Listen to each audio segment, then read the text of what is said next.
Hi, good morning po sa inyo. So kadarating lang po natin dito sa Casa Martin. So ito po ang staycation located dito sa Angeles City, specifically po sa Villasol Subdivision, Ohio Street po. So samahan niyo po ako na i-check po yung mga features and amenities na ino-offer nila dito. Tara po. So sa pagpasok po natin dito, ang una pong bubungod sa atin after entering the gate po is yung kanila pong main porch. Ayan. So ito pong lugar na to. This will be an Instagrammable area. May mga backdrop tayo dito. Nakalagay yan, Casa Martin. Ayan. Tapos may upuan dito kung saan pwede kayo mag-picture taking. So perfect po ito dun sa mga area kung saan hindi lang po yung talagang for staycation. Kumbaga nandun po yung memories na talagang nag-stay kayo doon, that you enjoy. And then of course, yan, pwede nyo pong i-keep yung mga memories na yun by taking photos.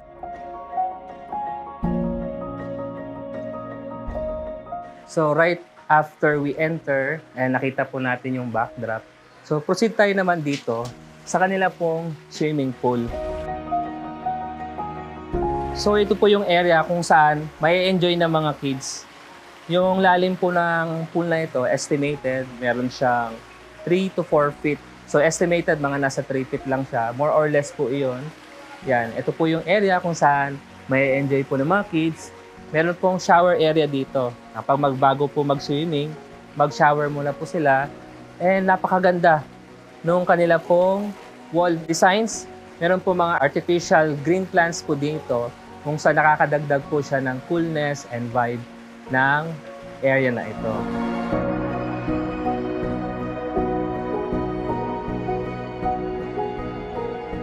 So, dun sa mga meron pong sasakyan, of course, kapag tayo po ay mag-staycation, natural po na kadalasan sa mga guests po natin, meron po silang mga daladalang cars. Especially kapag reunion po yan, hindi lang pong isang car ang kayang dalhin.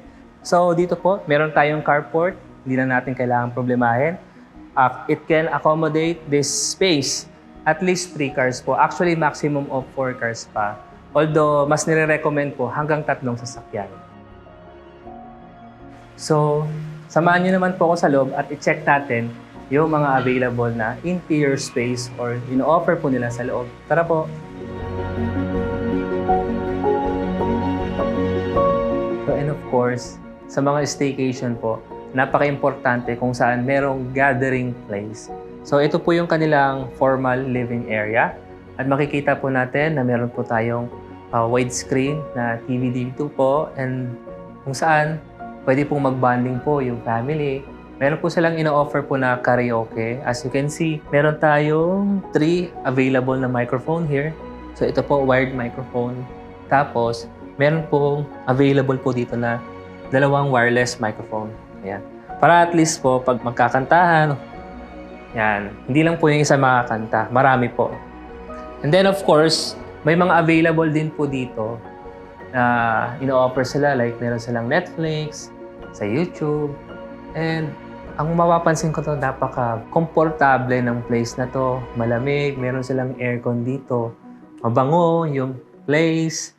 Yan, meron pong mga enough room and space kung saan makapag-bonding po yung bawat family members. Ang maganda rin pala dito sa Casa Martin, meron silang ino-offer po na sleepers pagdating sa mga guests. Kagandahan kasi sa ganon, kahit hindi ka na magdala ng sarili mong sleepers, meron po silang ino-offer dito na magagamit po nila. Malapit lang po dito sa main entrance door. So dito po sa ground floor, of course, napaka-importante kung saan dapat meron pong toilet and bathroom. Ito po yung kanilang toilet and bathroom, malapit po sa kanilang living area. Ayan po. Meron pong shower area po dito kung saan pag halimbawa, magsabay-sabay po maliligo po yung bawat family members, meron po mga enough available na toilet and bathroom. So, of course, hindi po mawawala dapat kung saan isa sa mga place for bonding din yung dining area.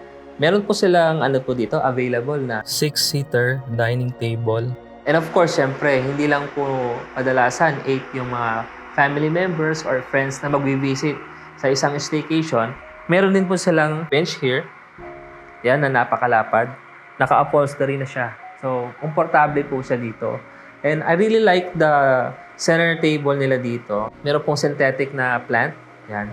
Ang gandang tignan po niya. And then, of course, meron ding dito, ceiling fan.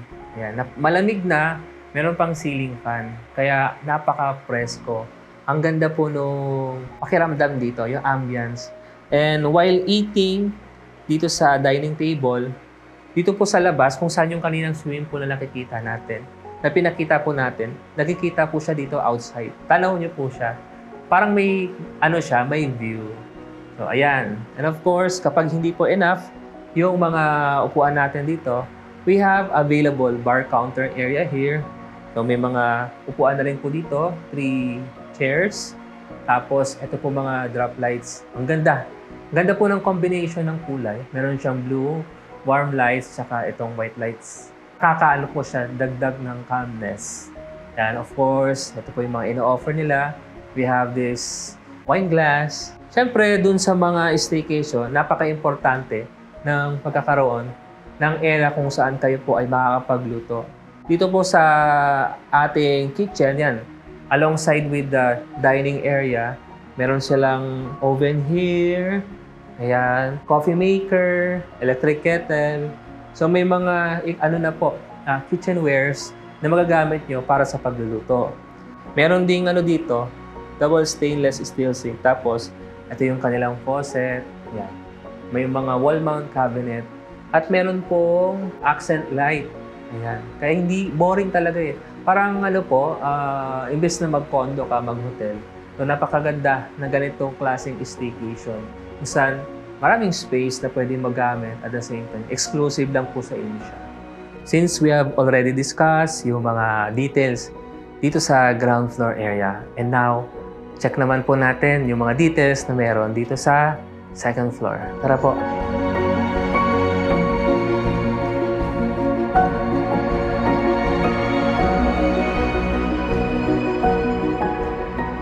So, pag-akyat po natin dito sa second floor, we will be greeted with this family area.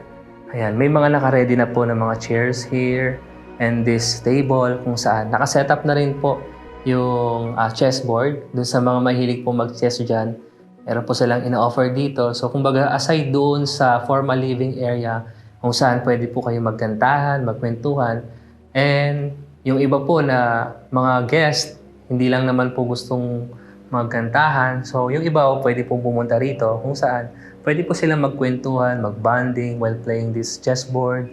Yan. Merong mga side table dito at meron pong artificial plants. So, ang gusto ko po dito yung ilaw na. Yung lamp natin dito. Parang po siya. Meron siyang accent lights. So, kanina nabanggit natin na meron silang chessboard dito. Meron din silang checkerboard here. Mga Uno cards at saka mga books. Ayan. Twister game. So, maraming activity na pwedeng i-offer dito by these special amenities. So, ayan. Yun yung mga pwede nating i-enjoy dito sa Casa Martin.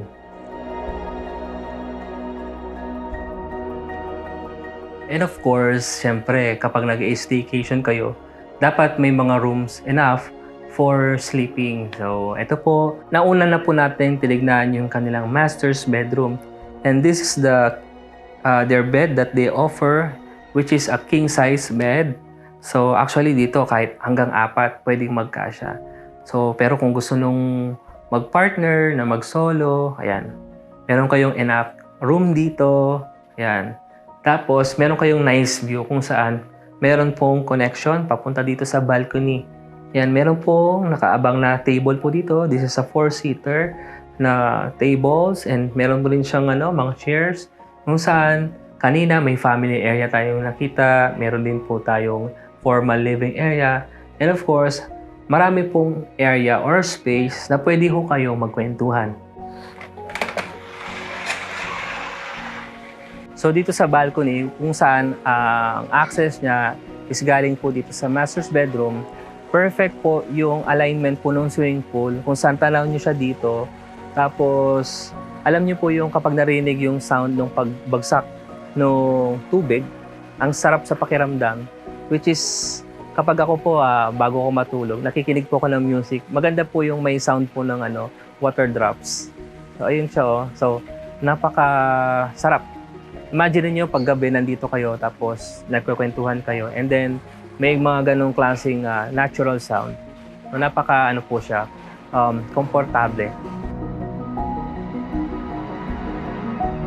And of course, yung master's bedroom po niya, meron silang ensuite toilet and bathroom.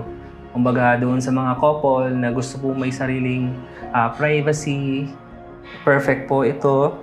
Meron pong pedestal lavatory. At saka ito po, meron siyang dito, hair blower. Yan. Pagkatapos po, merong shower area dito. Ayan, meron siyang glass enclosure. Napaka-cozy nung dating. Of course, aside doon sa nauna nating bed na pinuntahan, which is yung master's bedroom, there are other bedrooms available kung saan dito po sa pinasok natin na room, meron pong queen size bed dito. Ayan, pwedeng dalawa po yung magkasya or hanggang 3. If you really want to maximize the space, may window tayo dito, and of course, meron siyang aircon. Nakita na po natin yung mga dalawang bedrooms nila, and then this is the third and last bedroom. So makikita po natin na meron pong 3 double deck na bed dito. So single size po siya. Yan. Meron tayo dito mga enough space, kaya talagang ang daming pwedeng i-accommodate. According dun sa staycation owner po nito na nakausap po natin, standard na maximum person na pwedeng i-accommodate nito when it comes to sleeping capacity hanggang 15 para at least komportable. Pero kung gusto nilang may mga bisita po sila na mas madami, hanggang 22 po. Yun na po yung pinaka-limit po nila. And of course, we have toilet and bathroom sa ground floor. Ganun din naman po sa master's bedroom. May sarili siyang ensuite toilet and bathroom. And meron tayong common toilet and bathroom dito sa second floor kung saan kahit na marami po yung maliligo, may mga enough available na toilet and bathroom dito. Na kung saan hindi na po mahihirapan sa paliligo po yung iba.